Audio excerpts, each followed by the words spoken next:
स्वागत है दोस्तों। आज की इस अपनी क्लास में हम हिंदी साहित्य के आधुनिक काल के बारे में पढ़ेंगे। तो हिंदी साहित्य के आधुनिक काल के किस हिस्से को हम पढ़ेंगे वो मैं आपको बता दूं कि जो द्विवेदी युग है, द्विवेदी युग में जो रचनाकार थे, जो सक्रिय रचनाकार थे, उनके अलावा भी द्विवेदी युग के समानांतर एक धारा में कवि रचना कर रहे थे और उनकी रचनाओं में जो विशिष्टता है और आचार्य रामचंद्र शुक्ल जी ने अपनी पुस्तक में जो कुछ भी लिखा है वो बहुत महत्वपूर्ण है। तो हमें ये भी जानना चाहिए और उन रचनाओं के नाम भी ध्यान रखने चाहिए। तो ये क्लास आपके लिए बहुत उपयोगी होगी। तथ्यात्मक जानकारी के साथ साथ एक स्वाद भी आपको मिलेगा जिससे आप द्विवेदी युग को बहुत अच्छे से समझ सकेंगे।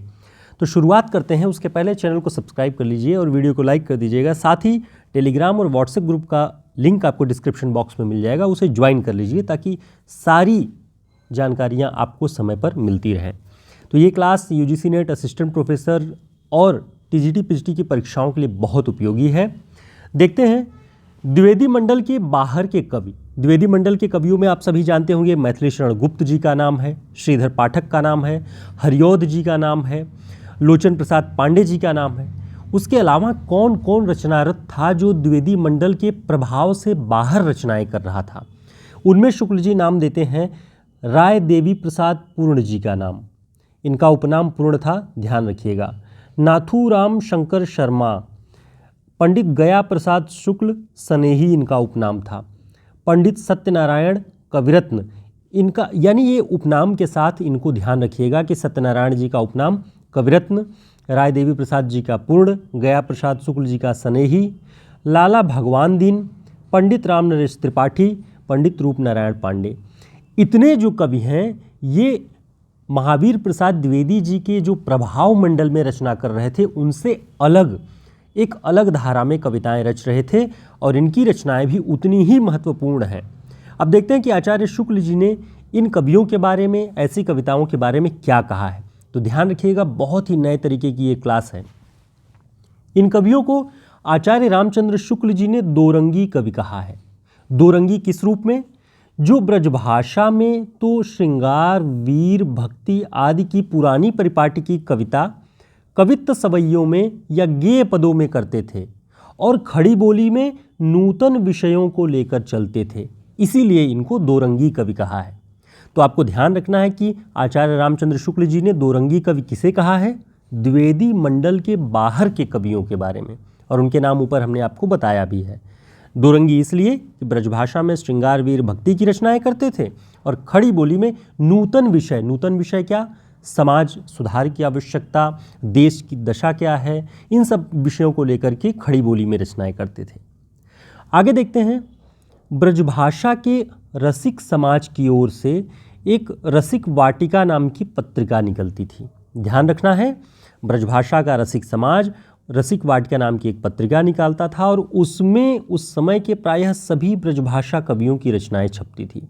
तो ये प्रश्न भी बन सकता है कि द्विवेदी युग में ब्रजभाषा के कवियों की रचनाएं किस पत्रिका में छपती थी? तो रसिक वाटिका।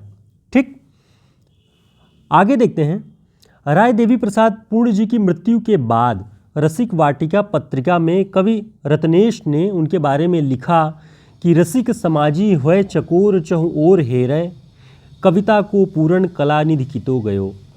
यानी रसिक समाज के जो लोग हैं, जो रचनाकार हैं, जो पाठक हैं, वो चकोर की तरह चारों ओर ढूंढ रहे हैं कि राय देवी प्रसाद पूर्ण जी कहाँ गए।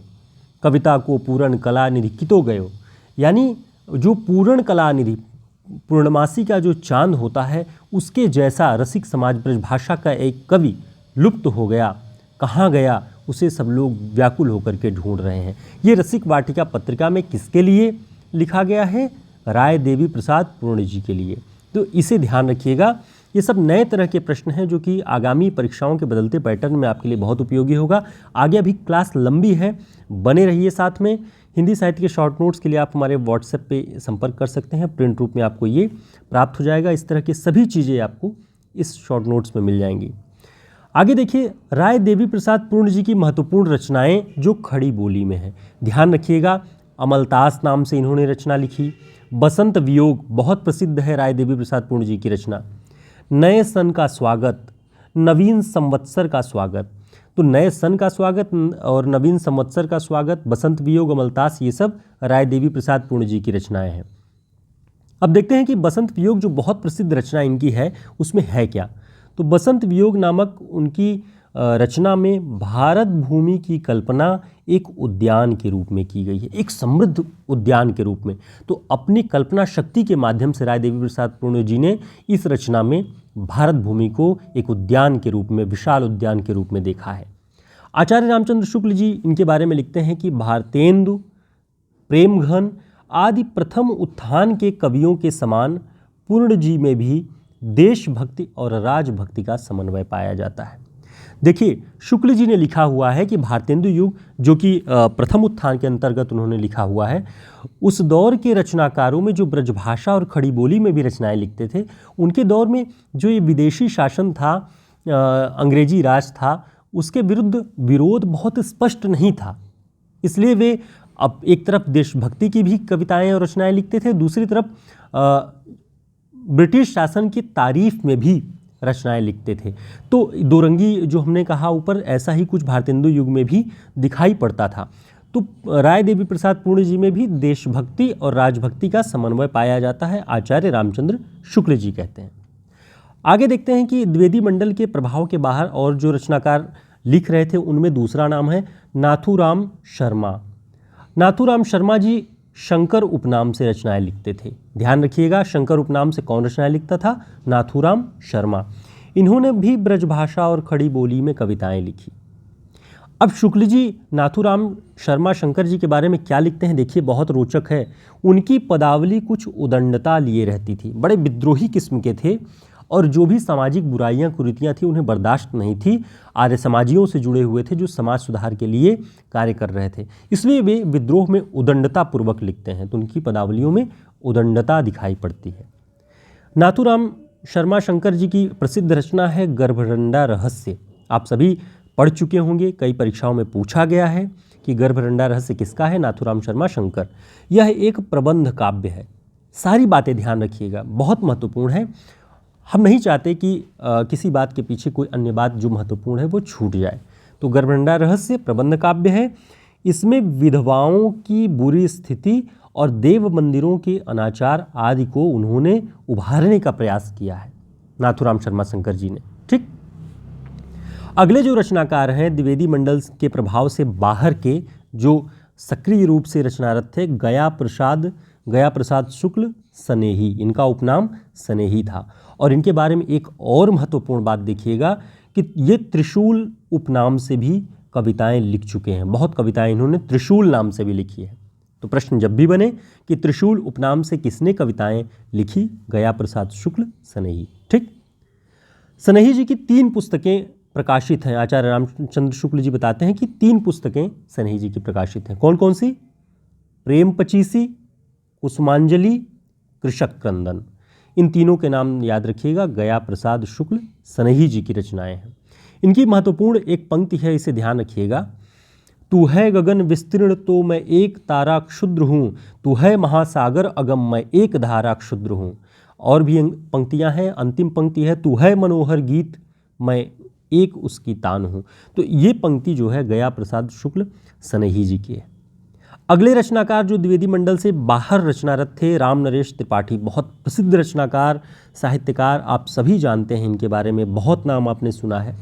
अब इनके बारे में हम देखते हैं कि राम नरेश त्रिपाठी जी स्वाभाविक स्वच्छंदता के उस पथ पर चले जिस पर श्रीधर पाठक चले थे।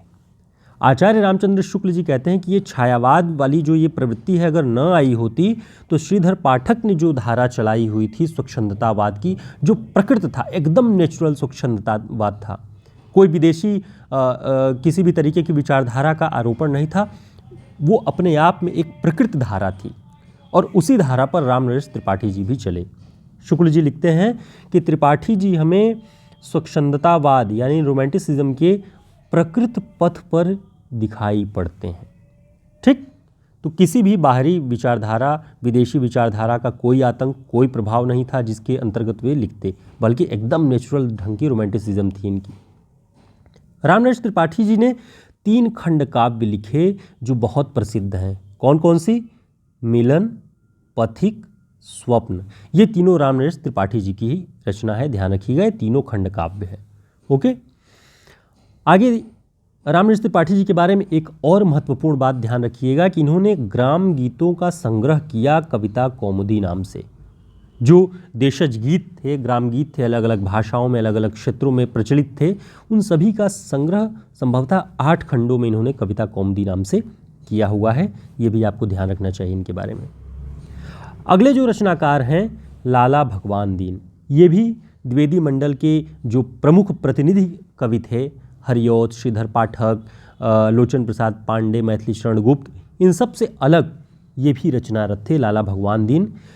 इनके बारे में शुक्ल जी लिखते हैं कि इन्होंने वीरों के चरित्र को लेकर बोलचाल की कड़कड़ाती भाषा में जोशीली रचना की। देखिए कितनी बड़ी बात है, इसलिए आपको इसे अंडरलाइन करके ध्यान में रखना पड़ेगा, क्योंकि शुक्ल जी किसी के बारे में अनायास प्रशंसा नहीं करते हैं। और जो लोग देखिए शुक्ल जी की पुस्तक के बारे में कहते हैं कि उनकी भाषा बहुत कठिन है, बहुत दुरूह है, समझी नहीं जा सकती, इसलिए भागते हैं हिंदी साहित्य का सरल इतिहास पढ़ने के लिए, बच्चन जी की पुस्तक पढ़ने के लिए। आपको एक बार शुक्ल जी की पुस्तक जरूर पढ़नी चाहिए, हिंदी साहित्य का इतिहास।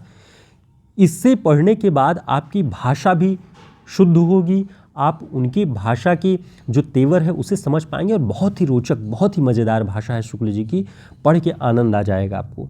तो लाला भगवान दीन जी के बारे में लिखते हैं कि बोलचाल की कड़कड़ाती और जोशीली भाषा में उन्होंने रचनाएं की, और किसे? वीरों के चरित्र को आधार बना के। कौन कौन सी रचनाएं लिखी लाला भगवान दीन जी ने? वीर बालक, वीर क्षत्राणी, वीर पंचरत्न, ये 3 रचनाएं याद रखिए लाला भगवान दीन जी ने वीरों के चरित्र को आधार बनाकर लिखी है। और शुक्ल जी ने इनकी भाषा कैसी कही है, इसे ध्यान रखिएगा।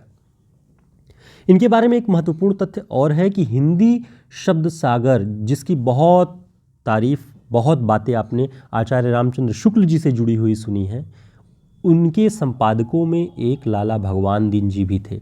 कई सारे संपादक थे हिंदी शब्द सागर के, उसमें लाला भगवान दीन जी का भी नाम आता है। अब आपको बताना है कि हिंदी शब्द सागर की भूमिका किसने लिखी और किस नाम से लिखी, किस नाम से वो भूमिका प्रसिद्ध हुई, और बाद में उसका क्या इतिहास रहा है। जो कुछ भी आप जानते हैं कमेंट बॉक्स में ज़रूर बताएं, इससे आपकी जानकारी भी सिद्ध होगी और हमें भी अच्छा लगेगा कि आप प्रत्युत्तर भी करते हैं। जो भी आपकी सलाह हो आप हमारे इस चैनल पे दे सकते हैं।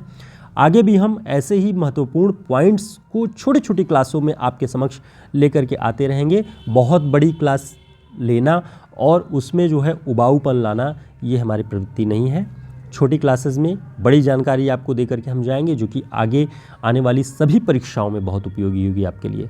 तो बने रहिए, चैनल को सब्सक्राइब कर लीजिए, वीडियो को लाइक कर लीजिए। फिर मिलते हैं एक नए वीडियो में। नमस्कार।